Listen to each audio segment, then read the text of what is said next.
আজকে বর কাজে যাওয়ার সময় আমাকে বলে গেছে আজকে রাতে না লুচি আর মাংস করো, কিন্তু ওকে না আমি করে দিইনি।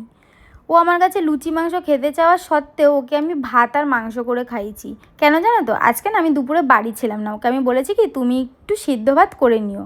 এবার ও 3টে ডিম সেদ্ধ আর 2টো আলু দিয়ে সেদ্ধ ভাত বসিয়েছে। এবার ভাত বসিয়ে দিয়ে ও মনে সুখে ঘরে ফোন ঘেঁটে যাচ্ছে, ওর কোনো খেয়ালই নেই। আমি আসার সময় বাইরে থেকে না কীরকম একটা পোড়া পোড়া স্মেল পাচ্ছি। এইবারে আমি ঢুকে দেখছি আমার ভাত পুরো শেষ, পুরো ছাই, সঙ্গে আমার বাটিটাকেও শেষ করে দিয়েছে। ওই দেখে তো আমার মাথা সেই গরম হয়ে গেছে। আজকে দুপুরে তো আমি ভাতই খাইনি রাগের চোটে, আমার এত মাথা গরম হয়ে গেছে, কি বলবো। একটা কাজ যদি ওর দ্বারা হয়, তো বাটিটার জন্য বেশি কষ্ট হয়েছে। বাটিটা আমার পুরো শেষ করে দিয়েছে। ওটা মাজতে গিয়ে আমার জীবন পুরো কয়লা হয়ে গেছে, তোমাদেরকে আর কী বলবো। যাই হোক, তারপরে দেখো রাতে তো বললাম ভাত আর চিকেন করব। আর আমারও না অনেক দিন ধরে লুচি মাংস খেতে ইচ্ছে করছিলো, কিন্তু ওর জন্য ওই রাগের চোটে আমি আরও করিনি, জানো তো।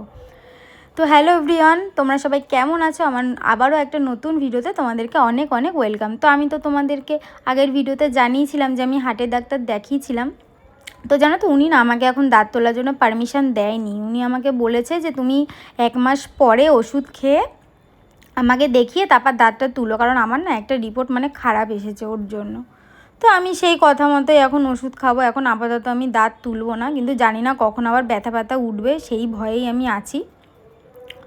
তো দেখো রাতে তো লুচি আর ভাত আর মাংস খেয়ে আজকে আমি তাড়াতাড়ি করে শুয়ে পড়বো, কারণ এই কদিন প্রচণ্ড লেট হয়ে যাচ্ছে। ওই জন্য আজকে একদমই লেট করবো না, তাড়াতাড়ি শুয়ে পড়বো। তো দেখা হবে তোমাদের সঙ্গে আবার নেক্সট কোনো ভিডিওতে। তো এখনকার জন্য টাটা।